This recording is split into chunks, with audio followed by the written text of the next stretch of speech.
Hey guys, it's Hink here. So today we have to talk about some really important and really quite excellent research that was done from, I'll just say, Karl Wickman and company. So you guys have heard me mention Karl Wickman several times, but him and his basically team of research, including a statistician named Pierre, actually got to work analyzing the data from several of the members on essentially getting bigger, look at had reported what their gains were, and they were able to synthesize some very important information about the gains rate when it comes to actual calculating how much time does it take to get a certain amount of girth. And so we're going to break down all the important findings today.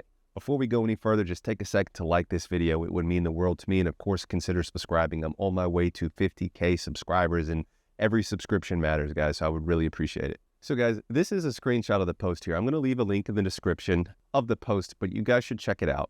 And it's titled "Training Volume is the King of Girth Gains, Doing Bro Science with Community Data." In a nutshell, what they did is they looked at the data points from like over 35 different guys who had reported gains as far as what their girth measurements were, as far as before and after, what they did, how long they were doing it, and they plotted all of this information and dissected it. I mean, truly A+ work.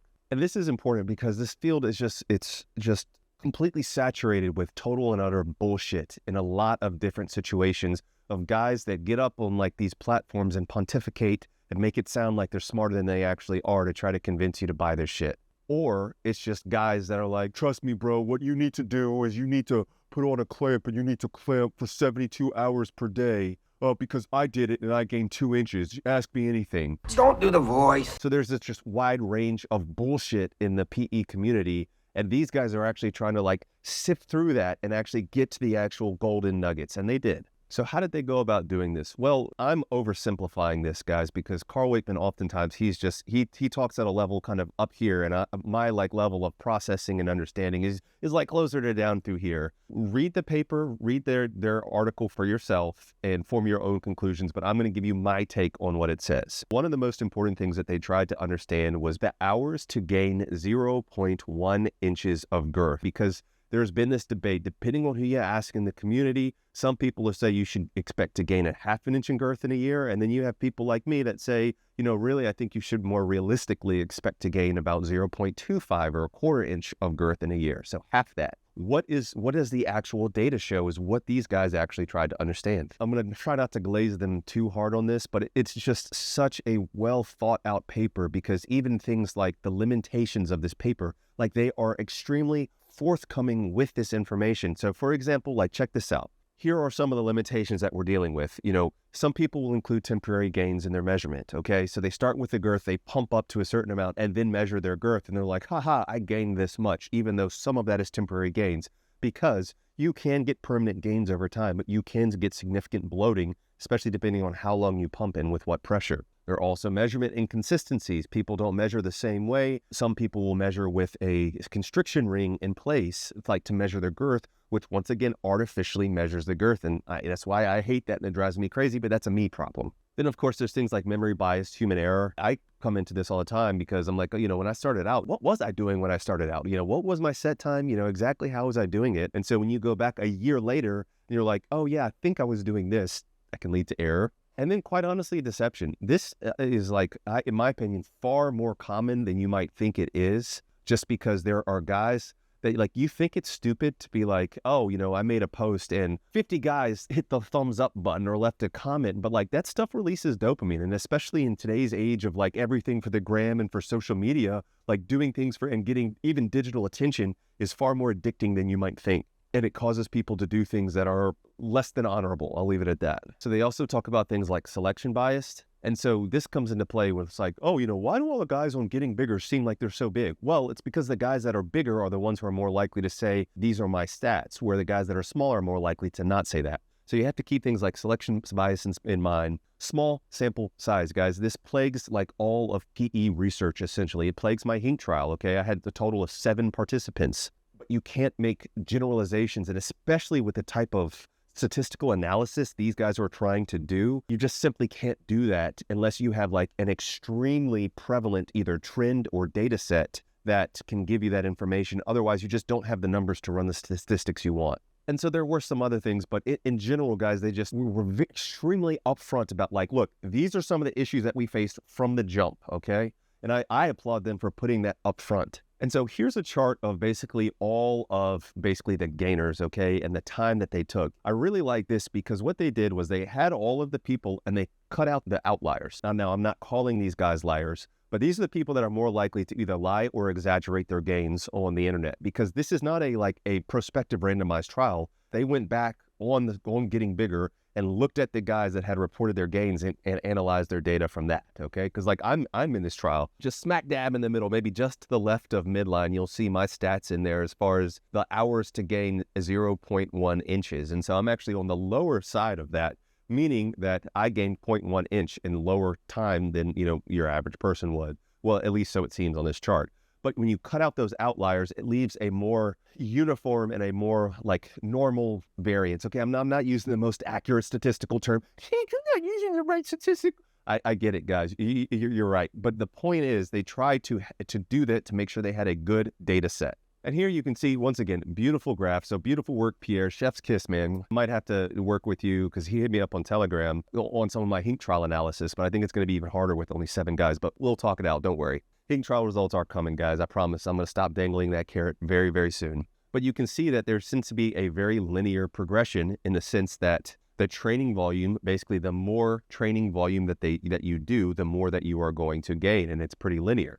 And so what they found from this data is that the mean hours to gain 0.1 inches of girth is right at 26 hours. So that's my most important takeaway. You can actually do different calculations. So if you're trying to gain an inch in girth, then obviously you would need to 10x that. And so you would need 260 hours of basically girth work to do that. So they have an excellent section here about like, what does this mean in practical terms? One of the things that he actually quotes me, and I'm honored, Karl, thank you for including me in this study, is that he says, he quotes my prediction rate where I say, you should expect to gain 0.25 inches of girth in a year. But based on the model that they have, the average rate of gains in a year would actually be about 0.4 inches, which is actually closer to that 0.5 inches of girth in a year. My estimation rate, which, he breaks down here, basically by using a conservative rate or one standard deviation below that, is actually right at about 0.3, okay? And so I'm saying 0.25. And he also mentions this, but guys, like I intentionally give you a more conservative estimate because I guess I'm the other extreme, because I can't stand when you have these companies that are trying to sell you a product and they say, you're going to get 2 inches of length in a year and you're going to get over an inch in girth, or not even a year, in 6 months, 4 months. Like there's some just egregious promo, especially Alpha M, man. Alpha M and the spamming and BS that he did with the bathmate. If you haven't seen those Alpha M videos, you should check them out. I mean, it's just ridiculous, like the lies and the exaggerations. And why that matters is because if you're getting into this and you're like, oh, I like Alpha M, I trust Alpha M, and he says I'm going to add an inch to my PP in 6 weeks, and you start using that device and you don't get anywhere near that, you're going to be one of those people that says PE doesn't work, okay? And also, I say 0.25 inches of girth in a year because I think it kind of weeds out who is going to be dedicated enough, who wants it bad enough, who wants to put themselves at risk of injury enough for only a 1/4 of an inch in girth. Now, you have to keep in mind, girth increases the volume of your penis exponentially. Adding 1/4 of an inch of girth is going to do exponential more for your volume than adding 1/4 of an inch in length. 1/4 of an inch in girth is a life-changing amount of girth in a year, but it takes a lot of work and a lot of dedication. Like you can literally see in this study the number of man hours that it takes to reach those goals. So like we just said, like between 20 to 30 minutes of girth work per day for a year, okay, for a year, just to get close to those numbers. Now, if you had more time, could you potentially increase that? Yeah, but I'm digressing. The point is that I try to intentionally give a conservative estimate, which, he credits me to. Like he says, I would rather under-promise and over-deliver. And so, you're 6 months in and you're already at 1/4 of an inch and you're like, whoa, I should be expecting this in a year and I'm already there in 6 months. It's going to be way more encouraging than if you're 6 months in and somebody promises you a 1/2 an inch there and you've only gained 0.1 inch of girth and you're like, oh, well, this doesn't work. And then you give up. So, it is what it is. Also importantly, like once again, Karl, just phenomenal work, dude. But he includes different physiology. Now, this is important here because he actually references a study where they looked at several different men and looked at the layers of tunica that they had. Part of this range of results could be from the fact that in some of these men, they had, sometimes just one layer of tunica. So tunica is going to be that thin fiber sheet that is going to actually basically limit the growth because we're trying to get the tunica to dilate. So the less layers that you have, the easier it is going to be to dilate your penis. That's why typically, like when you're pumping, the corpus cavernosum, the underside of your penis that goes into your glands, sometimes even the head of your penis, should be what you see significant enlargement in first because it has like 1 to no layers of tunica, okay, depending on which study that you look at. But what they found here is that there is a wide range. Some men have 1, some men have 3 different layers. That in itself could actually be the cause of some of this discrepancy as far as like why some guys gain faster and some guys gain slower. So the last thing I want to talk about is the importance of workload, and they reference this as well. You have to be careful drawing directly from this study where you say, okay, it's really just the amount of hours that I do that is going to lead to my gains. So I'm going to expedite my process. So instead of doing 20 minutes, I'm going to do 200 minutes a day, and that's going to get me to that 0.1 inches faster. I would offer extreme caution doing this. Girth work in particular is more dangerous than length work, kind of period. That's not even a debate. That's not even question. You do want to limit yourself and you want to cautiously go about this. In general, I hate bodybuilding metaphors. Even though your boy Hink is looking a little beefy here, I'll take it. But it's kind of like if you want big biceps, you can't just go into the gym and you can't just lift and just do hours and hours of bicep curls every day. Okay, because of things like the risk of injury. We're not talking about skeletal muscle hypertrophy versus tunica dilation here, guys. But the point is that you can overtrain, and if you're trying to expedite your gains and going too aggressively, you can injure yourself. So you need to be careful, and that's a big part of my channel, this channel here, and my presence on YouTube as well. And so they do talk about some of those issues as well. And he says right here, and I'll read this quote. So yes, more is probably better, but only to a point. There is a biologic limit to how fast the fibroblasts in your tunica can lay down collagen and repair the fibers that are snipped by collagenase during your session. So basically what he's saying is that if you try to go about this too quickly, you will break your PP, which is not a good thing. Or at least that's how I'm interpreting it, because that's what I think. So if you are trying to do too much of a workload, overworking your D, you are going to put yourself at risk of breaking it, scarring, and even things like Peyronie's disease. So guys, let me know what you thought of this study. So guys, what are my takeaways? Well, most importantly, because of the excellent work that these guys have done, we can actually have a more scientific, okay? It'll be proven, I guess time will tell, and I need to analyze, these gains versus my Hink trial gains. But the point is, in a more scientific manner, I can tell you roughly it takes 26 hours of girth work to gain 0.1 inches of girth. Okay, that is brilliant. That is excellent work.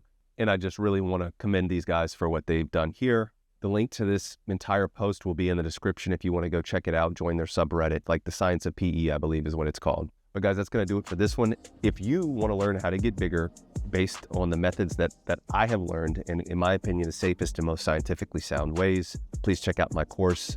I put on over 1.5 inches in length and over 1 inch in girth at this point, okay, as we've seen through this video. So if you're interested, the link is in the description. Of course, please consider subscribing. I'm trying to get to 50K, and it would mean a lot if you join. All right, guys, remember, you are so much more than the size of your D. Be the best version of yourself, no matter what form that is. And there's nothing wrong with self-improvement, but you are enough just as you are. All right, guys, peace and love.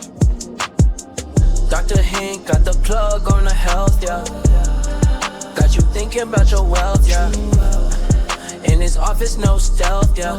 Pinnacle of that below the belt, yeah. Checks and balance, he's managing.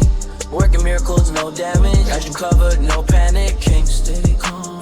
In the clinic, no vanishing. Yeah.